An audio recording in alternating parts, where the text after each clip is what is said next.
Well, happy Tuesday, brothers and sisters. I am really excited you've joined me for today's video devotion and our Bible reading plan here at First Baptist Church, Rock Hill. We are in Genesis 32, so open your Bible there if you haven't already. And thank you so much for being part of these daily devotions. And please communicate with us. Let us know that you're watching, what you get out of this, what God is saying to you or doing in your life. Would love to hear from you.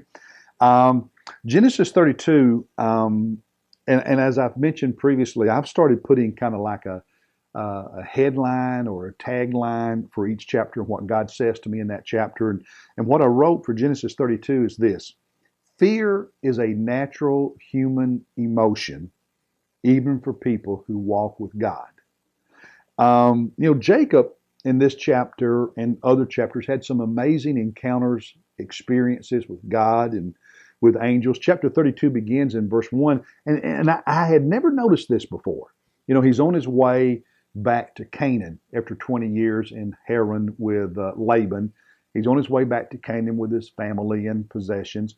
And verse 1 of chapter 32 says, "Now, as Jacob went on his way, the angels of God met him." I had never noticed that. And what really caught my attention is plural. The angels of God, not just one angel, but he's traveling home and plural, a group of angels meet him. I thought, wow, what an experience to have. You'll remember earlier in Genesis, he had that dream when he was traveling to Haran, 20 years earlier when he left home, of the ladder that reached from earth to heaven and angels going up and down it. And then God stood at the top of the ladder and spoke to him. What an experience. Angels spoke to him and told him it's time to leave and go back to the promised land. Angels spoke to him and told him how to do the flock so that his flock would multiply and he would become prosperous. And later in chapter 32, starting at verses 24 and following, he spends the night before he meets his brother Esau wrestling with God. I don't understand that, but wow, a night wrestling with God? Just experience after experience after experience. I mean, how many of us can say we've met angels, plural? How many of us can say we've had angels speak to us? Great experiences. And yet, he was afraid. He was afraid. Look in verse 7 at chapter 32, verse 7. He's getting ready to meet Esau. And it says, "Then Jacob was greatly afraid and distressed." This is when the messengers he had sent ahead of him to tell Esau that he was coming home, those messengers returned and said, "Esau's coming to meet you, and he's bringing 400 men with him." And Jacob was afraid. What are those men going to do? Is Esau going to be friendly toward me, or is he going to attack me and try to kill me and my family? Look at verse 7 again. "Then Jacob was greatly afraid." Not just a little bit. I mean, he was terrified, greatly afraid and distressed, meaning that he was worried, he was concerned, he was anxious.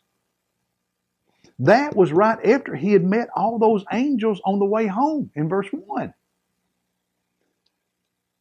Now, I'm not beating up on Jacob, because I think in many ways we're more like him than not.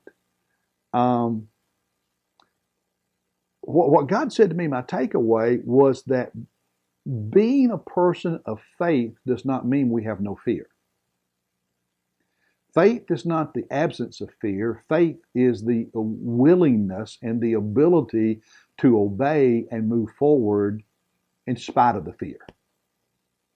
And that is exactly what Jacob did. He moved forward. He didn't turn around and run back to Laban, run back to Haran. He moved forward. God had told him, go to the promised land, go to Canaan, go back to your home and to your relatives. And even though he was afraid of what Esau might do, he moved forward to meet Esau.